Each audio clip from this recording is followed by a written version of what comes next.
Hey all, Vicky here. Did you know that lesbianism is magical?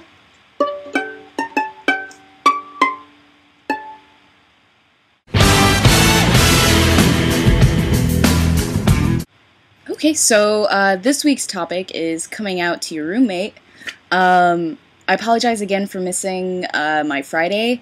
I've been completely swamped with like writing and moving out and moving in and all this pizzazz, so but I'm catching up now. So like college for kids who grow up closeted, like I did, is supposed to be this really magical place, right? Like Hogwarts, where everything's just supposed to change and you can come out and be your own person and all those wonderful things.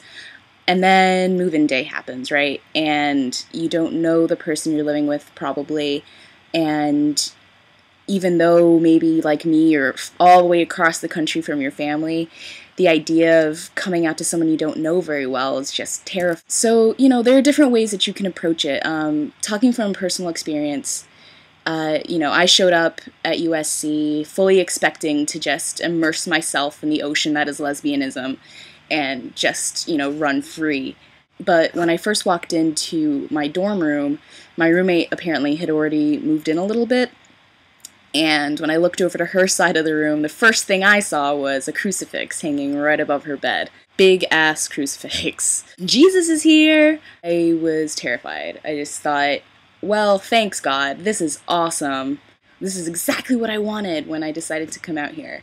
So I was terrified. Yeah, my roommate was really great. Like, don't get me wrong, she's like the sweetest person you will ever meet, but because of that crucifix and because I was still dealing with, coming out to a lot of people in my life, most of my friends didn't know back home even, it was just really a small group of my very, very best friends who knew.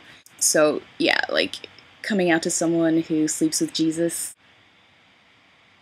just didn't seem all that great. And, I was naturally really shy. And so I couldn't let myself become involved with the gay community because I was convinced that either my parents back home would find out about it or my roommate would find out about it and just react badly, and there'd be confrontation and everything. So I pretty much stuck to my room the whole year. I mean, my roommate was really shy too, so we pretty much hung out together all the time in the room. But I was miserable. I was really homesick. Being that far away from people who knew, people around whom I could be myself completely, was really difficult to deal with.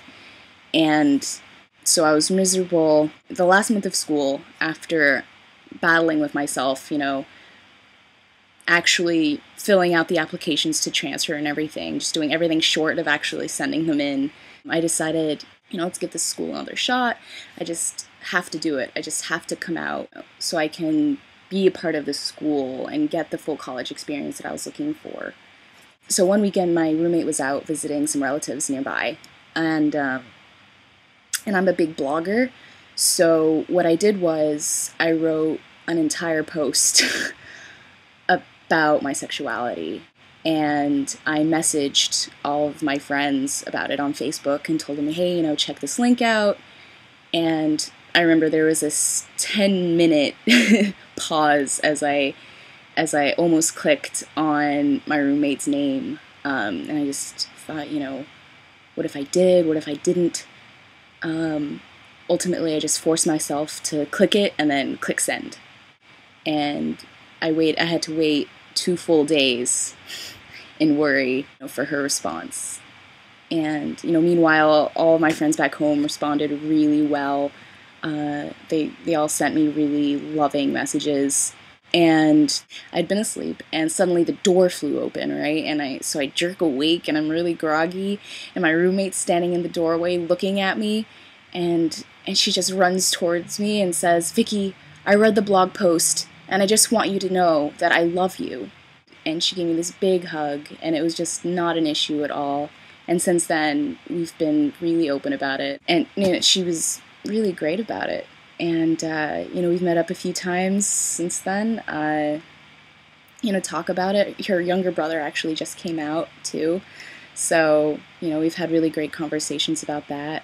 So, I mean, there are different ways to look at it. I mean, you could be really direct about it from the get-go, just hanging up really gay posters around the room and, just not saying anything about it at all and just letting the roommate, reach their own conclusions. Or if you're like I was and you were really afraid and maybe your roommate's shown signs of, not being okay with queerness, I would say that really getting to know someone can really change minds. I think in particular, the relationship between me and my roommate was such that, we were really close.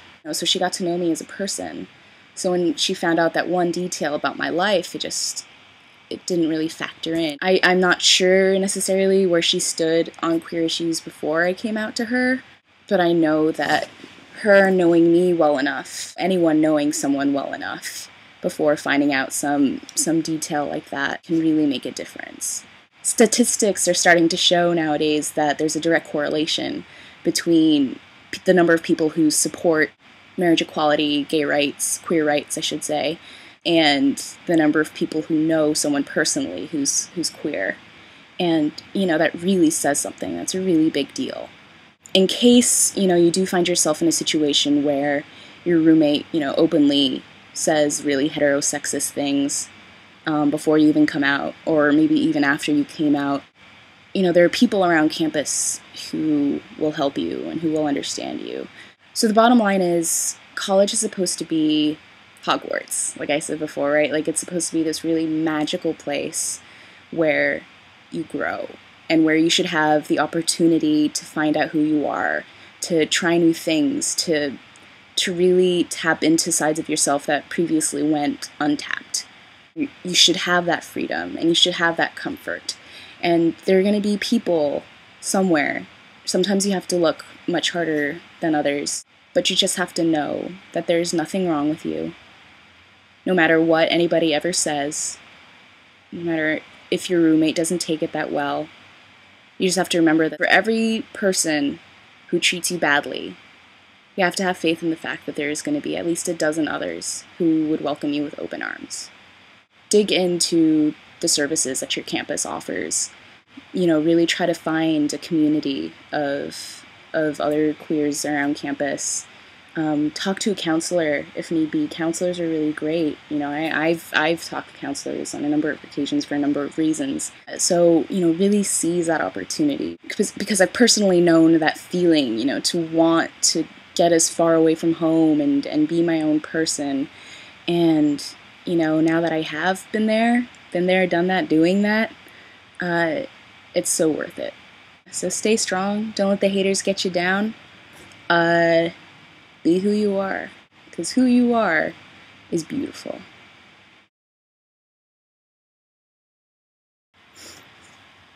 Accio Hermione. Am I right?